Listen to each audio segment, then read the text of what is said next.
Hello guys, welcome back to your YouTube channel S K Mishri. और आज मैं यहाँ पे पता है क्या लेके आया हूँ।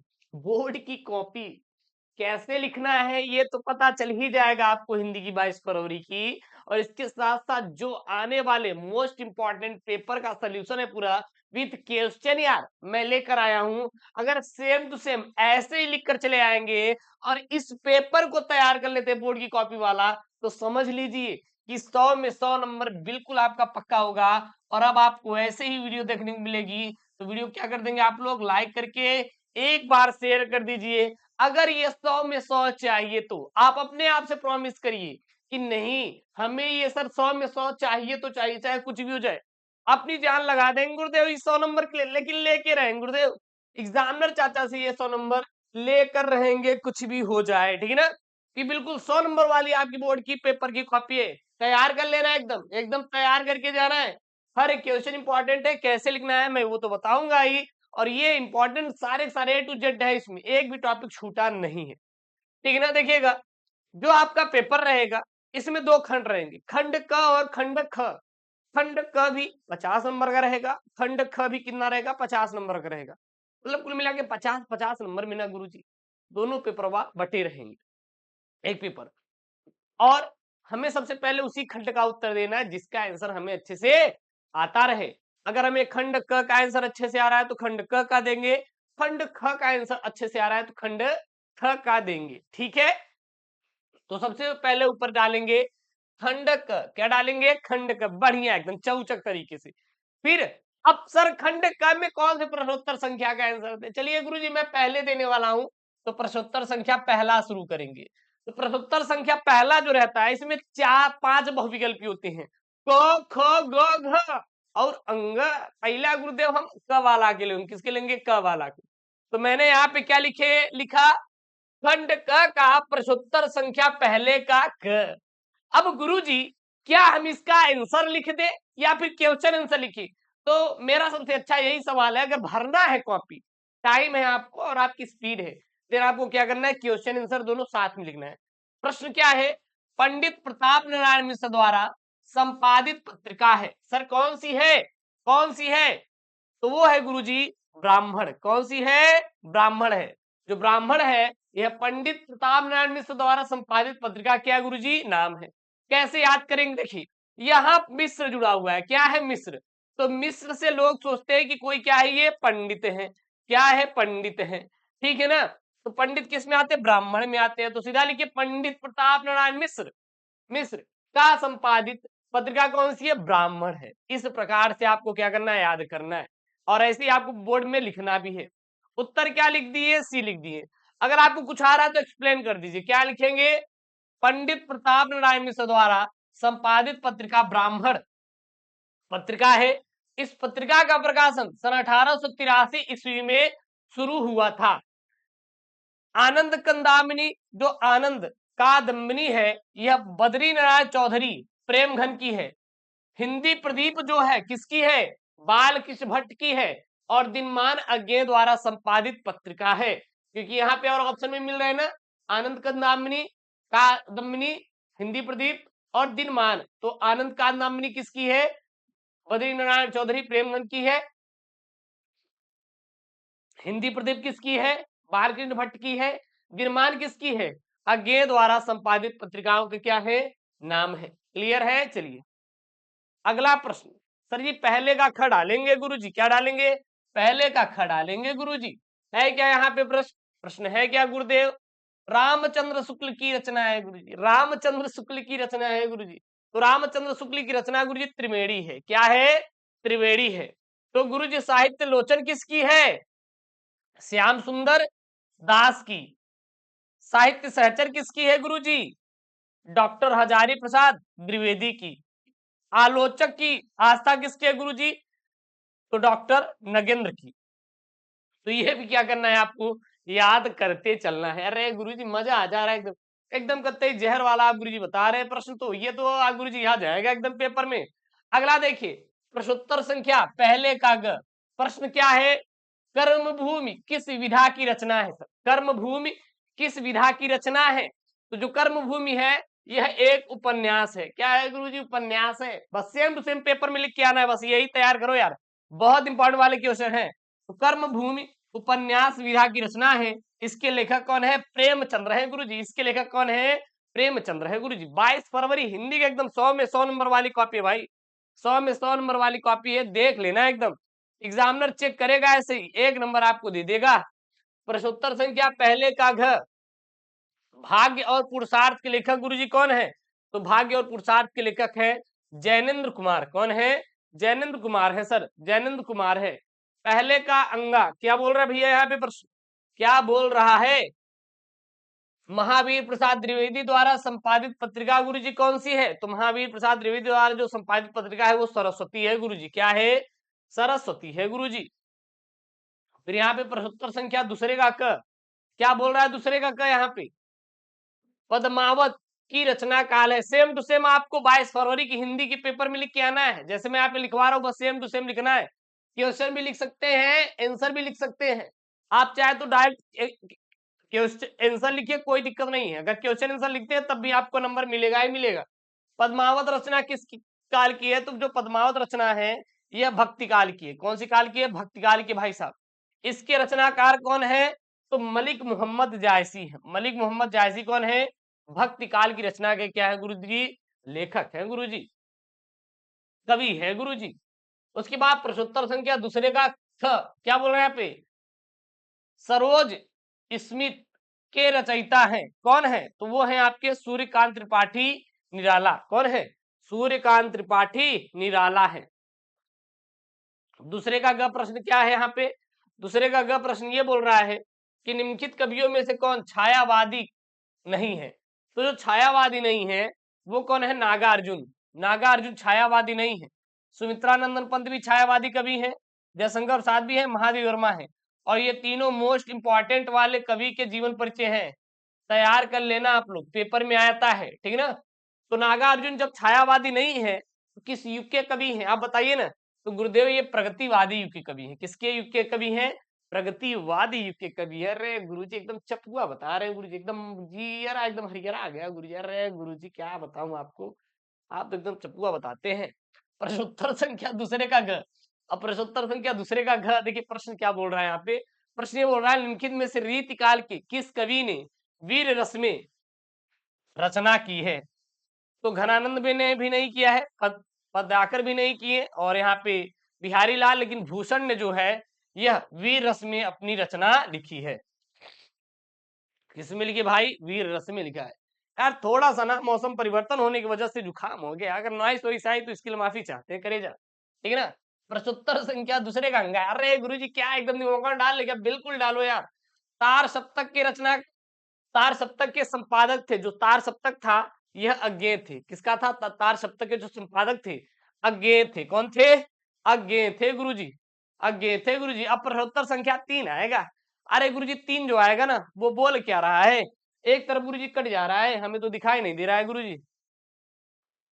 अब दिखाई दे रहा है आपको? हाँ गुरुजी, अब अब दिखाई दे रहा है हमें गुरुजी, अब दिखाई दे रहा है गुरुजी हमें। चलिए यहाँ पे देखिएगा, ये गद्यांश है। क्या है? गद्यांश है। 10 नंबर का आएगा आपके पेपर में, क्लास 12 हिंदी के पेपर में 10 नंबर के आएगा। प्रश्नोत्तर संख्या 3 ऊपर डालेंगे, फिर उसके बाद अगर टाइम है तो आप गद्यांश उतार लीजिएगा पेपर में, नहीं है तो डायरेक्ट आंसर देंगे। देखिए गद्यांश है क्या? भाषा स्वयं संस्कृति का एक अटूट अंग है। संस्कृति परंपरा से निश्रित होने पर भी परिवर्तनशील और गतिशील है। उसकी गति विज्ञान की प्रगति के साथ जोड़ी जाती है। वैज्ञानिक आविष्कारों के प्रभाव के कारण उद्भूत नई संस्कृति हलचलों को शाब्दिक रूप देने के लिए भाषा के परंपरागत प्रयोग पर्याप्त नहीं है। इसके लिए नए प्रयोगों की, नई भाव योजनाओं को व्यक्त करने के लिए नए शब्दों की खोज की महत्व क्या है? आवश्यकता है। पाठ का शीर्षक एवं लेखक का आपको सबसे पहले नाम लिखना है यहाँ पे। तो क्या लिखेंगे यहाँ पे? क्या लिखेंगे? तो सीधा लिखेंगे प्रस्तुत गद्यांश भाषा और आधुनिकता नामक शीर्षक से अवतरित है, और इसके लेखक कौन है? प्रोफेसर सुंदर जी रेड्डी है, ठीक है ना। भाषा किसका अटूट अंग है? तो भाषा संस्कृति का एक अटूट अंग है। अब कहेंगे गुरु जी इसका आंसर हम कैसे ढूंढेंगे? तो इसी में देखेंगे तो यहाँ पे लिखा है ना, भाषा स्वयं संस्कृति का एक अटूट अंग है। तो प्रश्न में भी यही पूछा गया था कि भाषा किसका अटूट अंग है, तो भाषा स्वयं संस्कृत का क्या है, एक अटूट अंग है। अगला यहाँ प्रश्न है, यहाँ पे किसकी गति विज्ञान की प्रगति के साथ जोड़ी जाती है, किसकी गति विज्ञान की प्रगति के साथ यहाँ पे जोड़ी जाती है, ये यहाँ पे बताना है। चलिए अगला यहाँ पे क्वेश्चन है, क्वेश्चन क्या बोल रहा है यहाँ पर ध्यान दीजिएगा, ठीक है ना। सबसे पहले क्वेश्चन की तरफ चलते हैं। क्वेश्चन ये बोल रहा है यहाँ पे कि किसकी गति विज्ञान की प्रगति के साथ जोड़ी जाती है, तो आप सीधा आंसर यहाँ पे लिखेंगे, एक प्यारा सा आंसर लिखेंगे कि जो संस्कृत की गति है यह विज्ञान की प्रगति के साथ जोड़ी जाती है। संस्कृत की गति किसके साथ, विज्ञान की प्रगति के साथ जोड़ी जाती है। फिर यहाँ पे है रेखांकित अंश, फिर यहाँ पे है संस्कृत हलचल किसके लिए पर्याप्त नहीं है, तो इसका लिखेंगे जो वैज्ञानिक वैज्ञानिक आविष्कारों के लिए संस्कृत हलचलें पर्याप्त नहीं है, ठीक है ना। फिर यहाँ पे एक आएगा आपका रेखांकित अंश की व्याख्या कीजिए, मतलब यहाँ पे देखेंगे तो लाइनिंग दी रहेगी, यहाँ पे नीचे एक लाइनिंग खींची रहेगी इस प्रकार से कोई भी, और उसी को बढ़ा चढ़ा के लिखना रहेगा, तो ये आप खुद से कर लेंगे यार, इतना ज्यादा आपको टेंशन नहीं लेना है, ये सवाल आप लोग खुद से करके चले आएंगे, ठीक है ना, रेखांकित अंश वाला। उसके बाद जो प्रश्नोत्तर संख्या 4 रहेगा, ये किस पर आधारित रहेगा, ये आपका गद्यांश के बाद पद्यांश पर आधारित रहेगा। चलिए अगला यहाँ पे क्या है आपका, ये आपका है आपका पद्यांश आएगा, कितने नंबर का है भैया, 10 नंबर का गुरुजी आएगा पद्यांश। आते हैं गुरुजी 10 नंबर का आएगा, छापेंगे क्या, बिल्कुल यार छापोगे। देखिए पद्यांश है क्या, दुख की पिछली रजनी बीच विकसता सुख का नवल प्रभात, एक पर्दा या झीना नील छिपाए है जिसमें सुखगात, जिसे तुम समझे हो अभिशाप जगत की ज्वालाओं का मूल, इसका वह रहस्य वरदान कभी मत जाओ इसको भूल, ठीक है ना। अब यहाँ से आपके प्रश्न बनेंगे, देखिए सबसे पहला प्रश्न यहाँ पे बना है, क्या बना है कि कवि और कविता का नाम लिखिए, तो उपयुक्त पद्यांश के कवि जयशंकर प्रसाद हैं, और यह कहाँ से लिया गया है, यह कहाँ से लिया गया है, तो यह कामायनी ये श्रद्धा मनु शीर्षक से क्या है, अवतरित है, ठीक है ना। यहाँ पे अगला प्रश्न है, प्रश्न क्या बोल रहा है, श्रद्धा किसके हताश मन को प्रेरणा दे रही, तो जो श्रद्धा है वो मनु के हताश मन को क्या दे रही भैया, प्रेरणा दे रही है, ठीक है ना। अगला प्रश्न है यहाँ पे, रजनी किसका प्रतीक है, तो जो रजनी है यह किसका है, दुख का प्रतीक होता है। सुख का नवल प्रभात कब से आता है, तो मनुष्य जीवन में व्याप्त दुखों के पश्चात सुख का नवल प्रभात आता है, और रेखांकित अंश की व्याख्या यह तो आप कर ही लेंगे। इसी प्रकार से आपको बोर्ड की कॉपी लिखना है और आपको प्रश्नों को हल भी करना है, ठीक है ना, कोई दिक्कत आपको नहीं होनी चाहिए। अगला जो आएगा वो आएगा आपका कवि और लेखक का क्या आएगा, साहित्यिक परिचय। इसको कैसे करेंगे देखिएगा, ये जब आएगा तो ये प्रत्युत्तर संख्या 5 होता है हमेशा हमेशा, तो यहाँ पे लिखेंगे प्रत्युत्तर संख्या 5 का क। तो देखिए प्रत्युत्तर संख्या जो 5 का क रहेगा ना, ये लेखक का साहित्यिक परिचय लिखने के लिए रहेगा, क्या रहेगा, लेखक का साहित्यिक परिचय। तो देखिए कौन कौन, डॉक्टर जावेद प्रसाद द्विवेदी, प्रोफेसर सुंदर रेड्डी और डॉक्टर एपीजे अब्दुल कलाम, इसी प्रकार सेम टू सेम लिखेंगे। लिखने का जो सबसे बेस्ट तरीका है बोर्ड में, बस यही आपको अपनाना है, जो मैं यहाँ पे आपको टेक्निक बता रहा हूँ बस यही आपको अपनाना है। डालना क्या है, प्रोफेसर सुंदर रेड्डी, डालना है जीवन परिचय। सबसे पहले क्या डालेंगे आप लोग, जीवन परिचय डालेंगे, लिखेंगे प्रोफेसर सुंदर रेड्डी का जन्म 10 अप्रैल 1919 ईस्वी को आंध्र प्रदेश के बेल्लर जनपद के बेतुलपल्ली नामक ग्राम में हुआ था। हिंदी के विकास में इनका महत्वपूर्ण क्या था, योगदान था। इस प्रकार से लिखते हुए चले जाएंगे। फिर इनकी जो प्रमुख कृतियां है यह यहाँ पर पूरा डिटेल के साथ आप लोग को लिख देना है, ठीक है ना। और फिर इनकी जो जो साहित्यिक सेवाएं हैं ये सब यहाँ पे आप लोग मेंशन कर देंगे, और इनका क्या लिख देंगे आप लोग, भाषा शैली। इस प्रकार से आपको क्या करना है, यहाँ पे आपको डाल देना है, ठीक है ना। और फिर यहाँ पे आपको प्रश्नोत्तर संख्या 5 का ख, प्रश्नोत्तर संख्या 5 का ख देखिए क्या है, प्रश्नोत्तर संख्या 5 का ख है कि किन में से किसी एक कवि का जब आप लोग यहाँ पे प्रमुख कृतियां लिखेंगे, तो सीधी सी बात है सबसे पहले प्रश्नोत्तर संख्या 5 डालेंगे, ख डालेंगे। उसके बाद यहाँ पे अयोध्या सिंह उपाध्याय देख रहे हैं यहाँ पे जो भी हैं, इनको यहाँ पूरा पूरा लिखते हुए चले जाएंगे। इनका महत्वपूर्ण कृतियां जो नाटक है यहाँ पे लिख देंगे। उसके बाद प्रश्नोत्तर संख्या 6 क्या आएगा आपका, ये बहादुर कहानी का कथा वस्तु सारांश लिखने के लिए आएगा, तो सीधा बात है बहादुर पंचलाइट कहानी कथा वस्तु हेडिंग डालेंगे। फिर यहाँ देखिए यहाँ पे 1.5 पेज में कुल लिखा गया है। उसके बाद खंड काव्य आएगा, तो यहाँ पे आप क्या करना है कि खंड काव्य को यहाँ पे पूरा डिटेल के साथ जो आपके जिले के अनुसार रहेगा प्रश्नोत्तर संख्या 7 डाल के लिख देना है, ठीक है ना, जैसे मैं आपको बता रहा हूँ वैसे लिखना है। उसके बाद यहाँ पे आपका आएगा, अब आपका संस्कृत का जब गद्यांश पद्यांश आए तो प्रश्नोत्तर संख्या 8 का खंड ख डालेंगे, उसके बाद जो भी संस्कृत का गद्यांश पद्यांश रहेगा यहाँ पूरा पूरा लिखते हुए चले जाएंगे, ठीक है ना। अगर इस प्रकार सेम टू सेम लिखेंगे तो ये समझ लीजिए कि आपका पूरा नंबर स्कोर होगा। प्रश्नोत्तर नंबर जो न रहेगा ना, तो आपका मुहावरा और लोकोक्तियाँ रहेगा। इसको सबसे अच्छा लिखने का तरीका यही, केवल एक लिखिए, 4 रहेगा, केवल एक आपको लिखना है। तो केवल एक यहाँ पे डालेंगे, आंखों का तारा होना यानी अति प्रिय होना, वाक्य प्रयोग। सही बच्चे अपने माता पिता क्या होते हैं, आंख के तारे होते हैं। ये आपके आउट ऑफ सिलेबस है, इसको नहीं लिखने की जरूरत है।